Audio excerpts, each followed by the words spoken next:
ஜவுளித்துறை ஆணையராக ஜெயகாந்தன் நியமனம் செய்யப்பட்டிருக்கிறார். அண்மை செய்தியாக பார்க்கிறோம். தமிழ்நாட்டின் பல்வேறு மாவட்ட ஆட்சியர்கள் ஐஏஎஸ் அதிகாரிகளை பணியிட மாற்றம் செய்து தமிழ்நாடு அரசு உத்தரவு பிறப்பித்து வருகிறது. இந்நிலையில் மேலும் பல ஐஏஎஸ் அதிகாரிகளை பணியிட மாற்றம் செய்து தமிழ்நாடு அரசு உத்தரவிட்டிருக்கிறது. அந்த வகையில் ஜவுளித்துறையின் ஆணையராக ஐஏஎஸ் அதிகாரி ஜெயகாந்தன் நியமனம் செய்யப்பட்டுள்ளார். அண்மை செய்தியாக பார்த்து வருகிறோம். தமிழ்நாட்டின் பல்வேறு ஐஏஎஸ் அதிகாரிகளை பணியிட மாற்றம் செய்து தமிழ்நாடு அரசு உத்தரவு பிறப்பித்து வரும் நிலையில் தற்போது ஜவுளித்துறையுடைய ஆணையராக ஜெயகாந்தன் நியமனம் செய்யப்பட்டிருக்கிறார். கூடுதல் விவரங்களோடு செய்தியாளர் அபினேஷ் இணைகிறார். அபினேஷ், விவரங்கள்.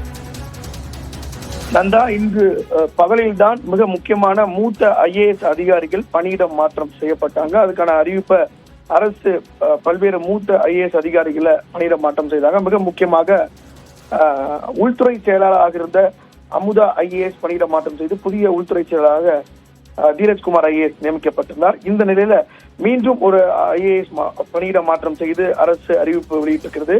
குறிப்பாக மிக முக்கியமாக சொல்லணும் அப்படின்னா, உயர்கல்வித்துறை செயலாளராக இருந்த கார்த்திக் ஐஏஎஸ் அந்த பதவியிலிருந்து கடந்த ஒரு 10 நாட்களுக்கு முன்பு அந்த பதவியிலிருந்து அவர் விடுவிக்கப்பட்டார். அவர் விடுமுறை இருப்பதால் அவருக்கு எந்தவித புதிய துறையும் ஒதுக்கீடு செய்யப்படாமல் இருந்தது. இந்த நிலையில மூத்த ஐஏஎஸ் அதிகாரியான கார்த்திக் ஐஏஎஸ் அவருக்கு மீண்டும் பதவி வழங்கப்பட்டிருக்கிறது. அதே போல ஆப்ரகாம் ஐஏஎஸ் இவர் சோசியல் ரிஃபார்ம்ஸ் துறையுடைய செயலராக இருந்து வந்தார். தற்போது அவர் கமிஷன் ஆஃப் டெக்னிக்கல் எஜுகேஷன் சொல்லக்கூடிய இந்த தொழில், அதாவது இன்ஜினியரிங் பொறியியல் மாணவர்களுக்கான கலந்தாய்வில் நடத்தக்கூடிய சூழல் இப்ப இருக்கு. அங்கிருந்த வீரராகவ ஐஏஎஸ் பணியிட மாற்றம் செய்யப்பட்டார். எனவே அந்த இடத்திற்கு தற்போது ஆப்ரகாம் ஐஏஎஸ் வந்திருக்கிறார். டெக்னிக்கல் எஜுகேஷனுக்கு ஆப்ரகாம் ஐஏஎஸ் நியமிக்கப்பட்டிருக்கிறார். அதே போல புதுக்கோட்டை மாவட்ட ஆட்சியராக இருந்த மெர்சி ரம்யா தற்போது ஒருங்கிணைந்த குழந்தைகள் மேம்பாட்டு திட்டத்திற்கான இயக்குநராக நியமிக்கப்பட்டிருக்கிறார். அதே போல கன்னியாகுமரி மாவட்ட ஆட்சியராக இருந்த PN ஸ்ரீதர் தற்போது இந்து சமய அறநிலையத்துறையினுடைய ஆணையராக நியமிக்கப்பட்டிருக்கிறார். அதே போல இந்து சமய அறநிலையத்துறை ஆணையராக இருந்த முரளிதரன் தற்போது சமூக பாதுகாப்பு திட்டத்திற்கான இயக்குநராக நியமிக்கப்பட்டிருக்கிறார். அதே போல ஆனந்த்குமார் ஐஏஎஸ் இவர் மேலாண் இயக்குநராக, அதாவது தமிழ்நாடு ஹேண்ட்லூம் வியூவியர்ஸ் கோஆபரேட்டிவ் சொசைட்டிக்கு இருந்த அவரை தற்போது ஆணையராக பஞ்சாயத்து ராஜ் மற்றும் ஊரக வளர்ச்சி மற்றும் பஞ்சாயத்து ராஜ் துறைக்கான ஆணையராக பணியிட மாற்றம் செய்யப்பட்டிருக்கிறார். அதே போல கடலூர் மாவட்ட ஆட்சியராக மிக நீண்ட ஆண்டுகளாக ஏறக்குறைய 2 ஆண்டுகளுக்கு மேலாக இருந்த அருண் தம்பராஜ் ஐஏஎஸ் அந்த இடத்திலிருந்து பணியிட மாற்றம் செய்யப்பட்டு திட்ட இயக்குனர், தமிழ்நாடு ஹெல்த் சிஸ்டம் சொல்லக்கூடிய தமிழ்நாடு சுகாதார திட்டத்திற்கான திட்ட இயக்குனராக பணியிட மாற்றம் செய்யப்பட்டிருக்கிறார். அதே போல அந்த துறையில் இருந்த, அதாவது தமிழ்நாடு சுகாதார திட்ட இயக்குநராக இருந்த கோவிந்தராவ் ஐஏஎஸ் அங்கிருந்து பணியிட மாற்றம் செய்யப்பட்டு கவர்னன்ஸ் மற்றும் CO, அதாவது தமிழ்நாடு கவர்னன்ஸ் ஏஜென்சியோட இயக்குநராக நியமிக்கப்பட்டிருக்கிறார். அதே போல சரண்யா அரி இவர் DC எஜுகேஷன் சொல்லக்கூடிய சென்னை பெருநகர மாநகராட்சி ஆணையரோட இணை ஆணையராக இருந்தார். அங்க எஜுகேஷன் டிபார்ட்மெண்ட்ல இருக்கக்கூடிய நிலையில அவர் தற்போது கூடுதல் இயக்குநராக வளர்ச்சி மற்றும் பஞ்சாயத்து ராஜ் துறைக்கு பணியிட மாற்றம் செய்யப்பட்டிருக்கிறார். அதே போல நாகப்பட்டினம் மாவட்ட ஆட்சியராக இருந்த ஜானி டாம் வர்கீஸ் நாகப்பட்டினம் ஆட்சியராக இருந்தார். அவர் அங்கிருந்து பணியிட மாற்றம் செய்யப்பட்டு குழந்தைகள் நலன் மற்றும் ஸ்பெஷல் சர்வீஸ் சொல்லக்கூடிய அந்த துறைக்கு இயக்குநராக மாற்றம் செய்யப்பட்டிருக்கிறார். அதே போல காயத்ரி கிருஷ்ணன் இவர் சென்னை மெட்ரோபாலிட்டன் CMDA உடைய தலைமை செயல் அதிகாரியாக இருந்தார். இவர் அங்கிருந்து பணியிட மாற்றம் செய்யப்பட்டு கூடுதல் பதிவாளராக இருக்கிறார். அதே போல சங்கர் ஐஏஎஸ் இவர் கூடுதல் ஆணையராக இந்து சமய அறநிலையத்துறைக்கு இருந்தார். இவர் அங்கிருந்து பணியிட மாற்றம் செய்யப்பட்டு லேண்ட் ரிஃபார்ம்ஸ் சொல்லக்கூடிய நில சீர்திருத்த துறைக்கான இயக்குநராக நியமிக்கப்பட்டிருக்கிறார்.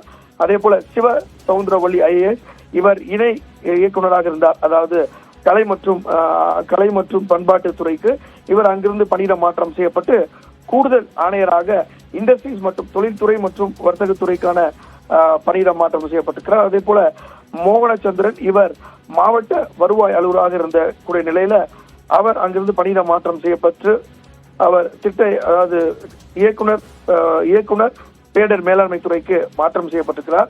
எனவே மீண்டும் மிக முக்கியமான ஒரு ஐஏஎஸ் அதிகாரிகளுக்கான அந்த அறிவிப்பை அரசு வெளியிட்டிருக்கிறது.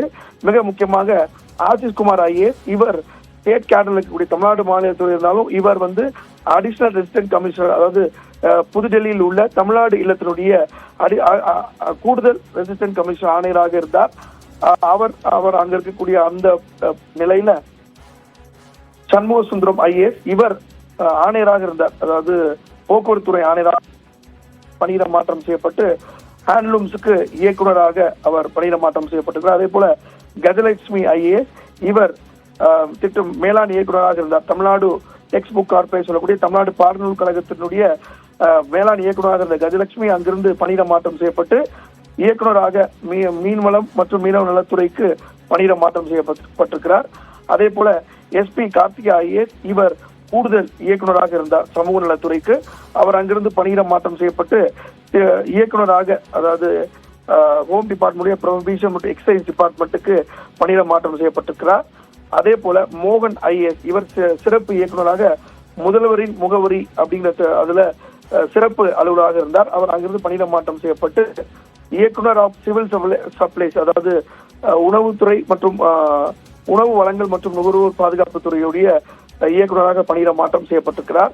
அதே போல ஜெயகாந்தன் ஐஏஎஸ் இவர் ஆணையராக ப்ரொவிஷன் மற்றும் எக்ஸைஸ்க்கு இருந்தார். இவர் அங்கிருந்து பணியிட மாற்றம் செய்து ஆணையராக, அதாவது டெக்ஸ்டைல்ஸோட துணிநூல் துறையுடைய ஆணையராக, ஜவுளித்துறையுடைய ஆணையராக மாற்றம் செய்யப்பட்டிருக்கிறார். அதே போல சீதாலட்சுமி ஐஏஎஸ் இவர் கூடுதல் இயக்குநராக இருந்த நிலையில கூடுதல் இயக்குநராக இருந்தார் சோசியல் வெல்ஃபேர் டிபார்ட்மெண்ட்ல. அவர் அங்கிருந்து பணியிட மாற்றம் செய்யப்பட்டு திட்ட இயக்குனர் Tamil Nadu AIDS control society, Tamil Nadu AIDS கட்டுப்பாட்டு கழகத்திற்கு அவர் திட்ட இயக்குநராகவும் மெம்பர் செக்ரட்டரியாகவும் பணியிட மாற்றம் செய்யப்பட்டிருக்கிறார்.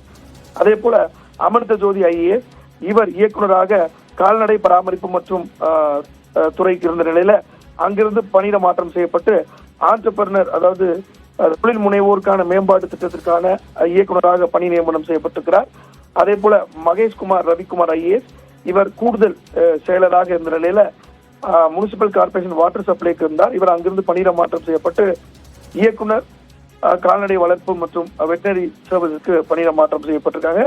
இன்று ஒரே நாளில ஒரு மிக முக்கியமான ஒரு மேஜர் ஷஃபிள் என்டையர் பியூரோக்ராட்ஸை ஒரு மாத்தி இருக்காங்க. அப்படின்னா ஒரு 7 நாட்கள் முன்புதான் சுகாதாரத்துறை, அதே போல சுகாதாரத்துறை உள்ளிட்ட சுற்றுச்சூழல் துறை உள்ளிட்ட முக்கிய துறைகளுக்கான மூத்த ஐஏஎஸ் அதிகாரிகள் பணியிட மாற்றம் செய்தாங்க. அதை தொடர்ந்து இன்றைக்கு ஒரே நாள்ல 3 வெவ்வேறு அறிவிப்புகள் இன்றைக்கு தலைமைச் செயலாளரால் அரசால் மாற்றப்பட்டிருக்காங்க. 10 மாவட்ட ஆட்சியர் புதிய மாவட்ட ஆட்சியராக நியமிக்கப்பட்டிருக்கிறாங்க. 10 மாவட்டங்களுக்கு 15 மிக மூத்த ஐஏஎஸ் அதிகாரிகள், அதாவது உள்துறை செயலாளர் உட்பட 15 மூத்த ஐஏஎஸ் அதிகாரிகள் பணியிட மாற்றம் செய்தாங்க. அதற்கு அடுத்த மிட் கேடர்ல இருக்கக்கூடிய